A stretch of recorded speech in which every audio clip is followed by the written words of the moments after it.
Olá pessoal, sejam todos bem-vindos mais uma vez à Escola de Pregadores. Eu sou o pastor Divanildo e hoje, nesse vídeo, na aula de hoje, gostaríamos de trazer uma reflexão bíblica baseada no livro de João, capítulo 2, versículo 12 ao 24, tá bom? Iremos falar hoje sobre virando a mesa, o cuidado que Jesus tinha com a casa de Deus. Porém, convidamos a você a se inscrever-se em nosso canal, também dar um joinha e clicar lá no sininho para acompanhar os novos vídeos, tá bom? Sejam todos bem-vindos e você que está assistindo a este canal pela primeira vez, nós temos aqui várias aulas a respeito de mensagens bíblicas e de como formar essas mensagens, tá bom? Então pesquisa aí em nosso canal e você vai ter acesso a vídeos sobre como preparar um sermão, uma mensagem, um estudo bíblico. Então vamos à reflexão.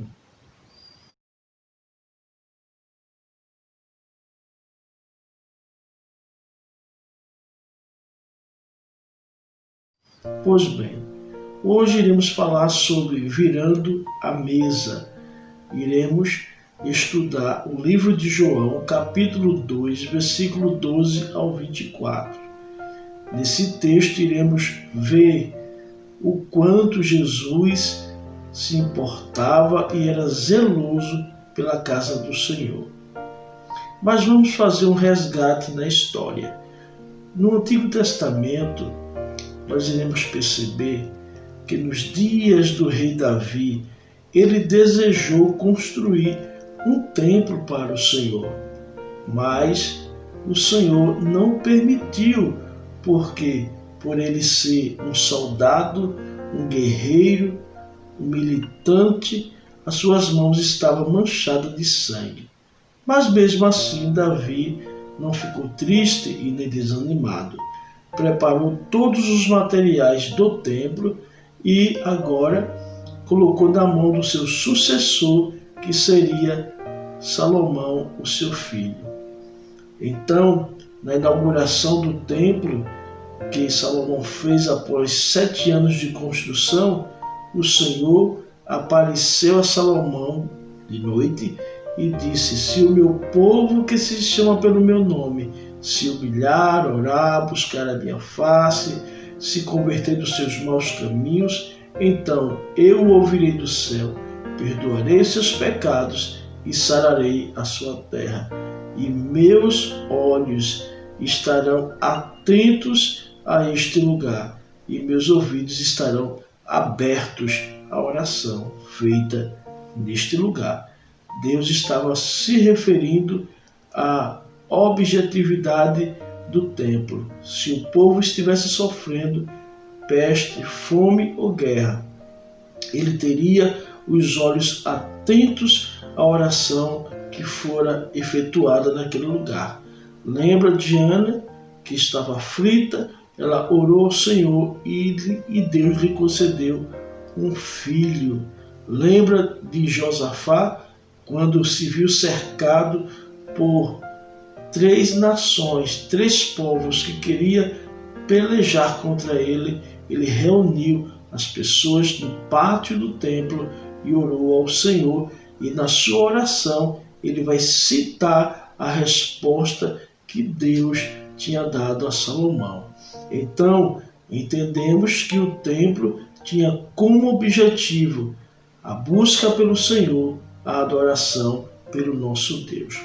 Porém, na época de Jesus, a visão em relação ao templo já era diferente, não é?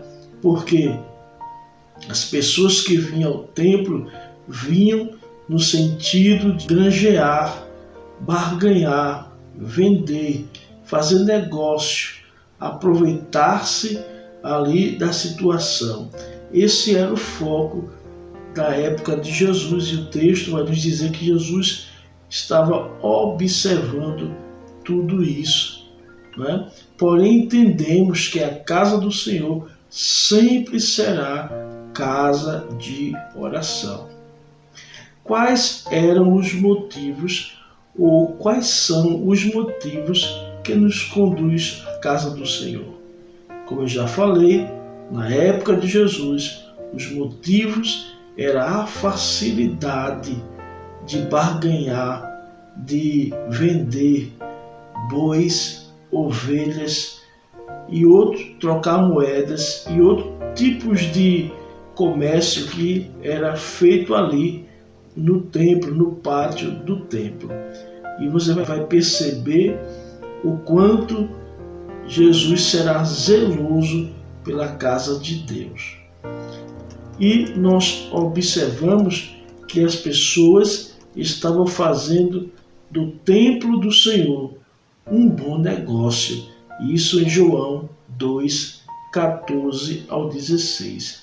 O texto nos revela que a casa de Deus estava sendo vista pelos homens como um bom negócio para vendas, um bom negócio para lucros, um bom negócio para a economia daquele lugar e também um bom negócio político.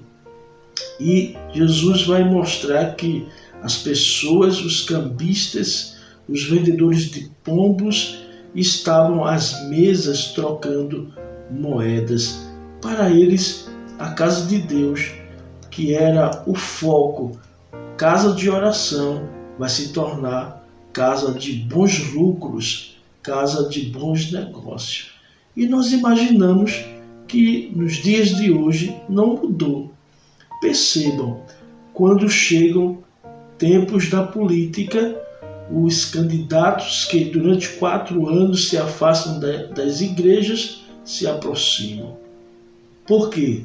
Porque ele visa a casa de Deus não como uma casa de oração, não como uma casa de adoração, mas como uma casa que possui pessoas que lhe pode dar-lhe o voto. Então, na visão dessas pessoas, a casa de Deus é um lugar de bom negócio, bons lucros. E a gente continua com a mesma visão e não atentamos para isso. Mas Jesus estava atento para que não transformassem a casa de Deus em lugar de bons negócios, não é? E percebemos que Jesus vai tratar, como Jesus vai tratar essas pessoas que fazem da casa de Deus bons negócios. Jesus vai preparar um chicote de corda, não é? O texto vai dizer, e ele preparou um chicote de cordas. Jesus prepara um chicote de cordas para aquelas pessoas que tratam a casa de Deus como se fosse casa de bons negócios, né?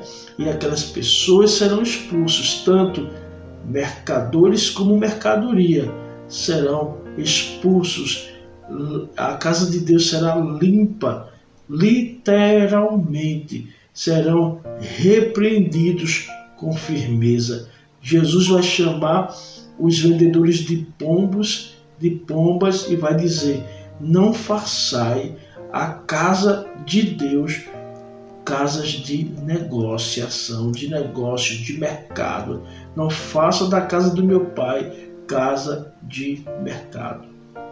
Percebam que os discípulos que estavam acompanhando Jesus, eles não ficaram assustados. Pelo contrário, lembraram-se do Salmo 69, verso 9, que diz: pois o zelo pela tua casa me consome. Então, as ações de Cristo, ele vai tomar aquelas ações que para um pode ser agressiva, mas na verdade eram ações descritas, profetizadas na Escritura, no Salmo 69, verso 9. E ali ele vai ser questionado pelos judeus, né? E ele vai demonstrar a maior prova de autoridade. Os judeus lhe perguntam que sinais que maravilhas ele tem feito para ter tanta autoridade assim, para ter feito aquilo, ter expulsado os cambistas, ter expulsado os vendedores de pomba, ter virado a mesa, né, dos trocadores de moedas. E Jesus, ele vai dizer: olha, vocês vão destruir esse templo, destrói esse templo, mas eu erguerei em 3 dias. Então, os judeus ficaram ali assustados, dizendo: em 3 dias, como é que pode ser isso? Porque esse templo, ele demorou mais de 40 anos para ser erguido, e agora você está dizendo que vai construí-lo em 3 dias, mas Jesus estava falando do seu próprio corpo, da morte que iria morrer e da sua ressurreição. E ali Jesus vai dar a maior prova de autoridade. A maior prova de autoridade de Cristo não está no momento que ele cura alguém. A maior prova de autoridade de Cristo não aconteceu quando ele curou a mulher de fluxo de sangue. A maior prova de autoridade de Jesus é em sua morte, é na sua ressurreição. Esta sim é a maior prova de autoridade, porque através da sua morte, da sua ressurreição, está consumado. Essa é a autoridade de Jesus, em sua morte, em sua ressurreição. Quando Jesus sai dali, ele começa a curar pessoas, e muitas pessoas começam a acreditar nele, a crer nele. Mas Jesus em nenhum momento confiou naquelas pessoas. Ele não precisava que ninguém lhe dissesse ou desse testemunho do homem, pois ele bem sabia o que havia dentro do homem.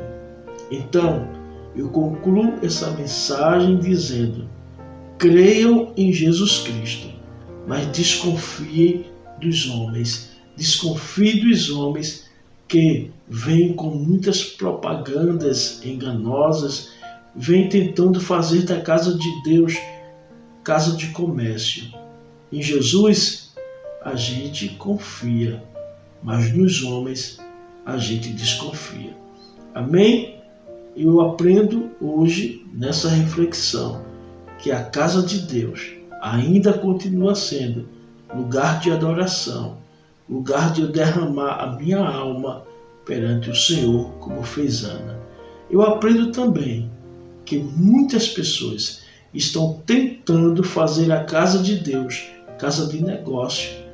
Mas lembra lá no texto acima citado, e Jesus preparou um chicote de corda para que eles aprendam que a casa de Deus não é casa de negócio, mas casa de adoração.